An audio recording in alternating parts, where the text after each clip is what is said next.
Everyone, anybody, is capable of great good and great evil, but I find it extremely irritating when I see the damages that had inflicted our people, our indigenous, our country, our economy, our policies, as well as other countries, people from across our borders, people from across our seas, all suffering under the stems from the failed responsibilities of those who could have utilized their unwavering capabilities to ensure the safety and encouragement of our civilization through the means of unbiased vistas. But unfortunately, due to greed, power, and desire of control from personal opinions or personal assumptions that this is what's best for the people, without asking the people first, are the same people who don't realize how much power they hold to make the choices that they can provide humanitarian change.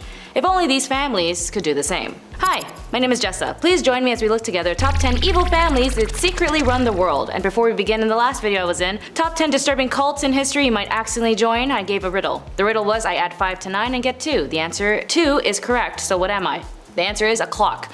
When it's 9 AM, adding 5 hours would make it 2 PM. Speaking of clocks, it's time to get started. Anyways, your next riddle will be at the end of this video. Number 10, the Bush family.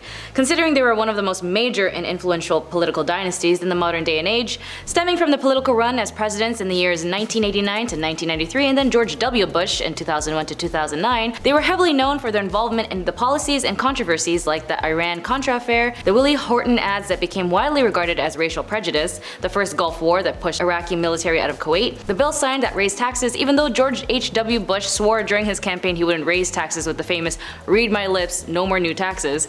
As for George W. Bush, the devastating attacks on the Twin Towers that killed nearly 3,000 civilians that led to the war on Afghanistan and Iraq that killed 234,000 Afghani and Pakistani, 70,000 being civilians, all killed from the direct cause of war, as well as 315,000 civilians from Iraq who were also killed by the direct violence since the US invasion. To this day, Bush rhetoric on the Middle East had left everlasting prejudice effects on the Muslim community that still echoes devastatingly today. As well as Hurricane Katrina that shattered the Gulf Coast also commented a lot on the US funding on how they're lacking on helping the black communities that were heavily affected by the storm. Even Barbara Bush, after everything that has happened, had said her son Jeb Bush shouldn't run for president. She even said, in quote, "We've had enough Bushes." Even though Jeb tried to run, he ended his presidential campaign and listened to his mom. Members of the Bush family are still trying for politics and trying to infiltrate into the government, but like all political families, the ideologies don't stray far from the tree. I would know because I'm from the Philippines where families run the governments all the time, and it's pretty stressful. Number 9, the Koch family. Although the Koch family has become famous for their financial and political influence in the US politics with a more so right libertarian political stance, they developed their own structure, spending hundreds of millions of dollars of their own money to build and integrate stealth networks, foundations, academia, grassroots movements, and many more to reshape the public opinion in favor of a minimal government. When Barack Obama came into the picture in 2008, they led an all-offensive against him and the congressional Democrats, even employing huge sums of secret money to block Obama's initiative like cap and trade on carbon emissions and healthcare reforms. Charles Koch argued in favor of at least imitating the society when it came to not widely advertising who ran the society. Not surprisingly, the Koch brothers' ambitious enterprise was largely hidden from public view. They avoided all but the minimum legal required financial disclosure. The guest list at their gatherings was shrouded in secrecy, having all paper trails destroyed, making sure to maintain their discreet influence. Although they didn't like Trump as a Republican candidate, they were also held responsible for setting the general tone of Trump and his rally, helping to convince voters that Washington was corrupt and broken. Considering that they run networks, personally not even surprised. And to put in perspective, even as of 2022, Charles Koch is estimated to be worth $66 billion, making him the 14th richest person in the world. $66 billion. Number 8, the Walton family. The Walton family, aka Walmart, not only does this family know their way around retail revenue, but they also have an estimated worth of over $224.5 billion and as of 2023. As estimated global revenue of $611.3 billion, Walmart, as you know, is the world's largest retailer, one of the world's largest business enterprises in terms of annual revenue, and with just over 2.2 million employees, the world's largest private employer. Since 2000, Walmart has contributed over $500,000 in soft money donations to the Republican Party, as well as exercising political power through the Walton Family Foundation and the Walmart Foundation. One target of the Walton's family philanthropic efforts have been to school privatization through promoting vouchers and charter schools. Some critics argue that the beginning of the Walmartization of education and a move for to-profit schooling from which the family could potentially financially benefit. In 2020, Alice Walton even contributed $30,000 to left-leaning political action committees and $11,200 to Democratic candidates. She also donated $11,200 to support Republican candidates this year. Many members of this family would donate to both political parties, but in the words of Hamilton the musical, if you stand for nothing, Burr, what do you fall for? Number 7. DuPont. The DuPont family is a French descent American family whose fortune was founded on explosive powers and textiles, who diversified later into the areas of manufacturing. However, this family is extremely notorious not just for their money and power but for their disgusting crimes. John DuPont, who was convicted of killing a wrestling coach Dave Schultz in 1996, and Robert H. Richards IV was convicted for physically violating his 3-year-old daughter in 2009. Eventually, Robert was released and Asa had support from his most convicted lacked. Upon his release, he went back to living on the proceeds of his multi-million-dollar trust fund, being a result of members of one of Delaware's most powerful families, the DuPonts. While he never worked for or had any affiliation with the DuPont company, he still benefits from the family fortune, which Forbes valued up to $14.3 billion in 2016, which dates back up to 200 years in the state. Richard also benefits from one another, remarkably stroke of luck. The case was dismissed by the local press and he avoided any negative attention. That is until 2014, after his marriage ended, his ex-wife sued him in civil court for monetary damages caused by his crime. Number 6. The Astor bloodline. From a German immigrant who arrived in America with nothing to a cousin of Queen Elizabeth II, the Astor family's story is one hard work, ruthless business tactics, snobbery, and savvy investments in real estate. For more than a century, they were one of the most richest families in America, and their shrewd marriage linked them to one of the most politically powerful families. The Astor fortune was partially funded on drug smuggling. Originating in fur trading, Astor became involved in the lucrative opium smuggling trade when the Chinese were resistant to Western goods. When it came to politics, William Waldorf Astor II continued the family's interest in politics by becoming an MP himself. Although he was forced to quit the role in 1952 when he became the 3rd Viscount, he continued to mix political and social circles at his home at his estate. The conservative government under the Prime Minister Howard Macmillan was seriously damaged by the scandal that the Van Astor hosted and was unable to recover. Evidentially, the family still has place in the US even today, as the name still dominates New York City as the Astor Place in Greenwich Village to Astoria in Queens. Number 5. The Van Duyn family. Supposedly, this family is tied to the Illuminati. At least one family on this list is bound to be mentioned to the conspiracy theory group. The Van Duyens was a prominent family when they came over from the Netherlands, although there are barely any research on them I could find. The Van Duyn last name ended up with many spellings, considering that the name belonged to one of the earliest settlers in the New World. One would expect quite a clan to have developed. Considering many of the members have constant contributions giving to them as well as grants, it's been also noted that their family also tended to intermarry with other rich families to continue their wealth. The idea that a single powerful bloodline controls the world can be traced back to the works of European nobles in the Middle Ages who believed that their noble bloodlines were superior to those of the commoners. Over time, this idea evolved to more complex and elaborate theories of bloodline superiority, which many were tied to the idea of race, ethnicity, and religion. Proponents of this theory points to a number of high-profile individuals who are said to be members of the Van Duyn bloodline, including politicians, business leaders, and even celebrities. Number 4. Rockefeller.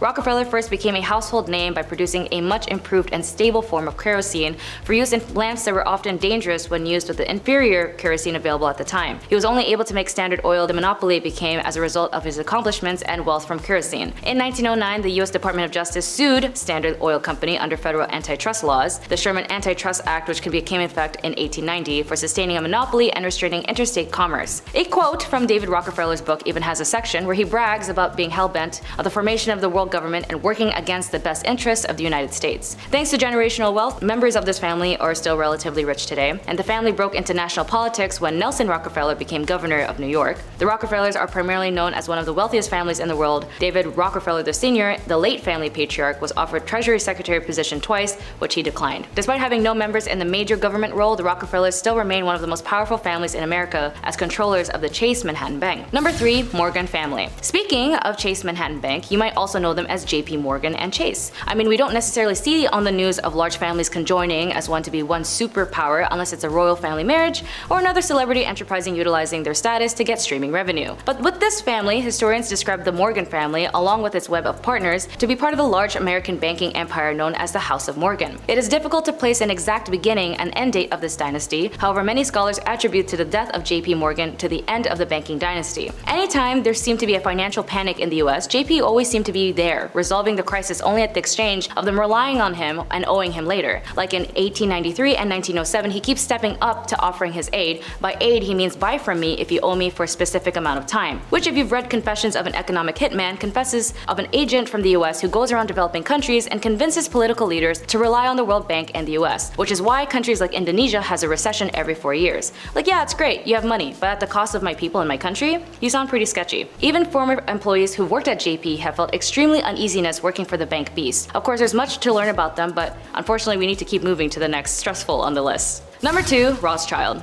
Rothschild family has been noted as one of the most famous of all European banking dynasties, for which some 200 years exerted great influence on the economic and indirectly the political history of Europe. The Rothschild family and politics have been intertwined for generations, ever since Nathan Rothschild, who founded the English branch of the family business, financed Britain's war against Napoleon 2 centuries ago. They also financed the construction of the Suez Canal in Egypt. Additionally, the Rothschild family founded De Beers in 1888, which is the largest diamond mining company in the world. De Beers has been accused of unethical practices, including monopoly control of the diamond market and exploitation of African resources and labor, as well as profiting the system during the apartheid period in South Africa, where many were being brutalized by their government. Edmund Rothschild created the World Conservation Bank to control and gain the land of third world countries, which represented 30% of the land surface on Earth. The bank assumes the debts of these countries in exchange for real estate that is to convey to the banks. So in reality, you don't actually own the real estate, it still belongs to them. They also control 80% of the world's uranium reserves, thereby giving them the family monopoly over nuclear power. Many Rothschilds are also supportive of Zionism, as Edmund de Rothschild was a strong supporter of Zionism, including overseeing dozens of new colonies. He was also responsible for transferring the colonies of Palestine, renaming the branch as PJCA, or Palestine Jewish Colonization Association. As of today, other members of the family oppose the creation of Jewish state, as they feel strongly that from the land from the rivers to the sea belongs to Palestine. Number 1. The British royal family.